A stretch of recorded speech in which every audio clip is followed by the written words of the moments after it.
प्रभु ने मथुरा का त्याग, वृंदावन का त्याग करके मथुरा आए। कंस का वध हुआ और देवकी वसुदेव को फिर से राजगद्दी पर बिठाया गया। प्रभु ने उज्जैन की नगरी में, इस मध्य प्रदेश की धरा में आकर के, जिसको अवंतिका नगरी कहा जाता है, महाकाल की भूमि पर आकर शिक्षा प्राप्त की। अब शिक्षा क्यों प्राप्त की? क्योंकि भगवान चाहते थे कि आज की पीढ़ी शिक्षित हो।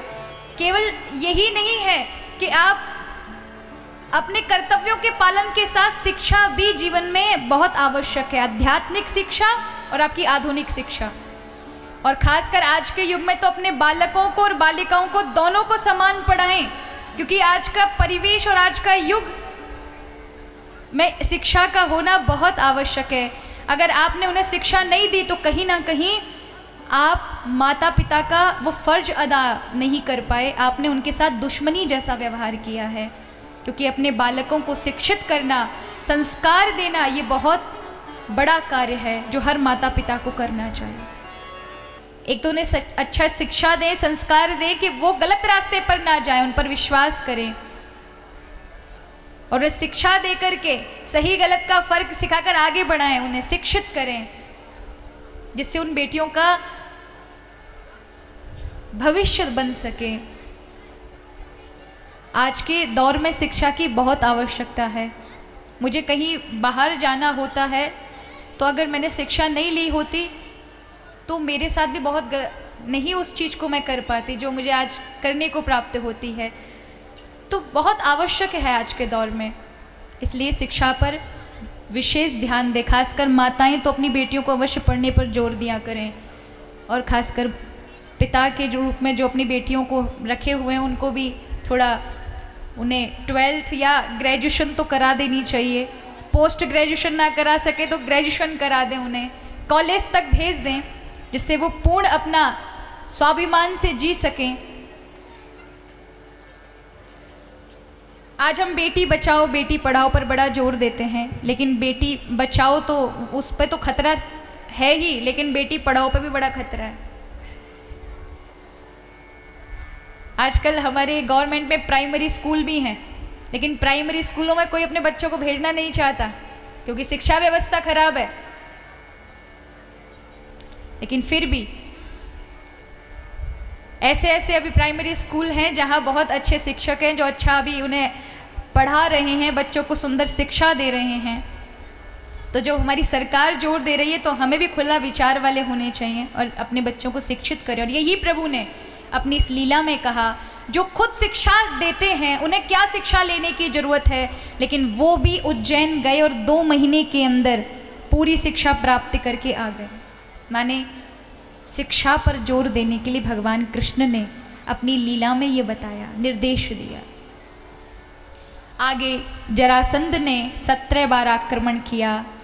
18वीं बार में भगवान ने मथुरा से सभी मथुरा वासियों को ले जाकर द्वारिकापुरी में बसाया। तब से प्रभु द्वारिकाधीश के नाम से सभी जगह प्रसिद्ध हो गए। बोलिए द्वारिकाधीश भगवान की। आगे भगवान का प्रथम विवाह का वर्णन आता है। ये जो विदर्भ देश की रुक्मणी जी को बताया जाता है कि रुक्मणी जी कहाँ की हैं? कहाँ? विदर्भ की। विदर्भ कहाँ है? महाराष्ट्र। महाराष्ट्र की भूमि को विदर्भ कहा जाता है। तो मराठी को कह सकते हैं रुक्मणी जी को, और मराठाओं के कौन हैं? जो महाराष्ट्रियन हैं उनके जवाई हैं। कौन? भगवान। तो यहाँ रुक्मणी जी विदर्भ देश के नरेश यानी राजा भीष्मक की बेटी हैं। ये लक्ष्मी जी का अवतार मानी जाती हैं। अब ये रुक्मणी जी के 4 बड़े भाई थे, और चारों में से जो सबसे बड़ा था जिसका नाम था रुक्मी, वो बड़ा टेढ़ा बुद्धि का था।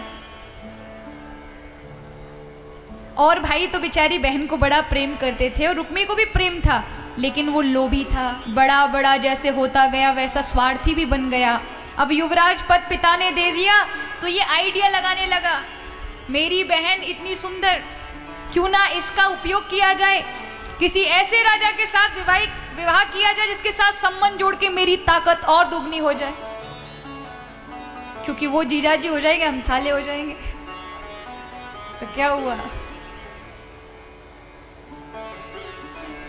उसने तलाश की। भगवान का एक बुआ का लड़का था जिसका नाम था शिशुपाल, नाम सुना है ना, 100 गालियां देता था भगवान को प्रतिदिन।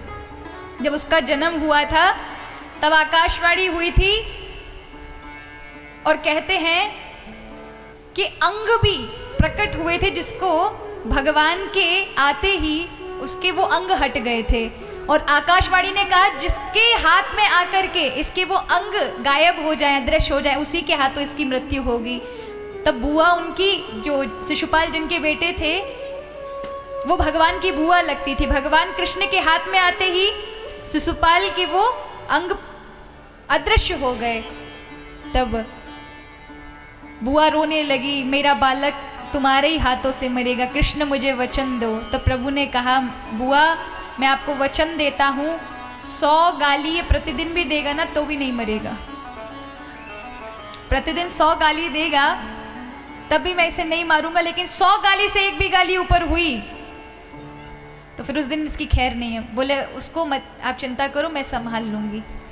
अब महाराज 100 गाली से ज्यादा पर प्रभु मारेंगे। वो प्रतिदिन ही सुबह उठकर 1000 गालियां देता था ठाकुर जी को, वो टेढ़ा, वो ऐसा, वो ऐसा। एक दिन तो हद हो गई महाराज, राष्ट्र यज्ञ था, भगवान को अनाप शनाप बोलने लगा, 1000 से 10,000 गालियां दे दी।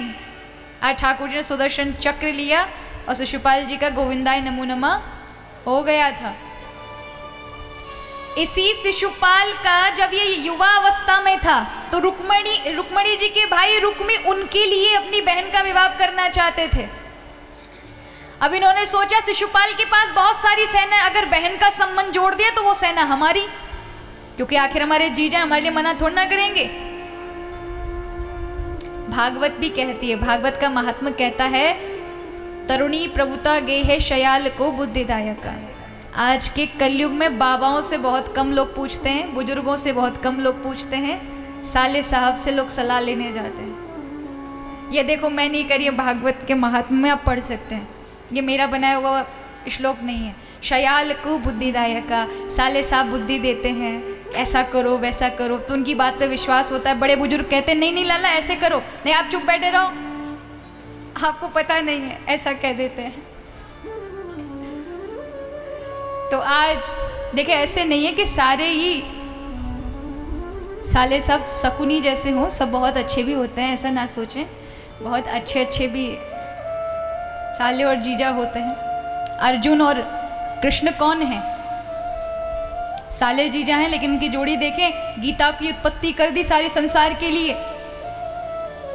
तो कई ऐसे भी साले साहब होते हैं जो पूरा संबंध ही बहुत अच्छा कर देते हैं, और कई ऐसे होते हैं जो मटिया मेटी कर देते हैं, शकुनी और धृतराष्ट्र जैसे। तो यहां पर रुक्मणी जी से कहा, देखो बहन स्वयंवर रचाया जा रहा है, लेकिन तुम्हें जितने राजा आए सबको देख करके शिशुपाल के गले में माला डालनी है। तुम कान खोलकर सुन लो, किसी दूसरे के गले में माला डली तो फिर मुझसे बुरा ना कोई होगा। रुक्मणी जी डर गईं, पिता के पास रो करके गईं, कहा माँ पिताजी आपने तो मुझे बचपन से वासुदेव कृष्ण के सपने दिखाए थे कि मेरा विवाह उनसे होगा, और आज बड़ा भाई ऐसा अन्याय कर रहे हैं और आप चुपचाप सुन रहे हैं। माता पिता चुप हो गए। उन्होंने कहा बेटी हम क्या कर सकते हैं, वो युवराज पद पर है और बड़ा बेटा इसलिए कुछ कह नहीं सकते, हमारी चलने नहीं देगा, इसलिए तुम एक काम करो, तुम भगवान द्वारिकाधीश को पत्र लिख दो, उन्हें बुला लो और वो तुम्हारा हरण कर ले जाएं। अगर वो आ गए तो तुम बच जाओगी, नहीं ये राक्षस लोग हैं जिससे तुम्हारा विवाह होगा। यहाँ रुक्मणी जी ने पत्र लिखा है भगवान को, भगवान के पास पहुंचा, प्रभु ने पढ़ा और आज आ गए हैं कुंडनपुर। और कहते हैं जैसे ही पूरी महाराज सेना ने जो शिशुपाल के साथ आई थी और राजा आए थे उसके मित्र, उन्होंने सुना बिना इनविटेशन के प्रभु आ गए, बिना कार्ड निमंत्रण के आए हैं, तो क्या हो गया, हड़कंप मच गया महाराज। बिना निमंत्रण के आया, कहीं ना कहीं कन्या का हरण ना कर ले, तो सभी ने अपनी अपनी सेनाएं वहां लगा दी हैं। लेकिन यहाँ ठाकुर जी का रुक्मणी जी के पिताजी ने बड़ा स्वागत किया है, गौरी के मंदिर पर पूजा करने के लिए गई हैं, और यहाँ प्रभु ने यहाँ से माँ रुक्मणी जी पराम्बा का रथ में बिठाकर हरण कर लिया, द्वारिका लेकर आए हैं। यहाँ उग्रसेन महाराज ने दरवाजे पर रोक लिया, कहा किसकी छोरी को पकड़ के लेके आए हो, जाओ छोड़कर आओ, ऐसे किसी की कन्या को नहीं लेकर आते। तो भगवान कृष्ण कहते हम नहीं लेकर आए, ये खुद आई हैं, आप इनसे पूछ लें। तो रुक्मिणी जी ने स्वीकृति दी और यहाँ पर कहते हैं कि माँ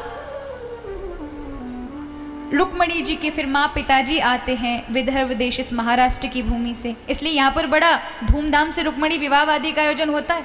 और बोलते हैं, मराठी में अब बोलते हैं ना, असी रुक्मिणी भवर झालीगा विठुराया जी, क्या बोलते हैं, कहते हैं हे श्याम सुंदर, आप तो हैं ही सुंदर, लेकिन आपसे ज़्यादा सुंदर तो कौन है, श्री रुक्मिणी जी हैं।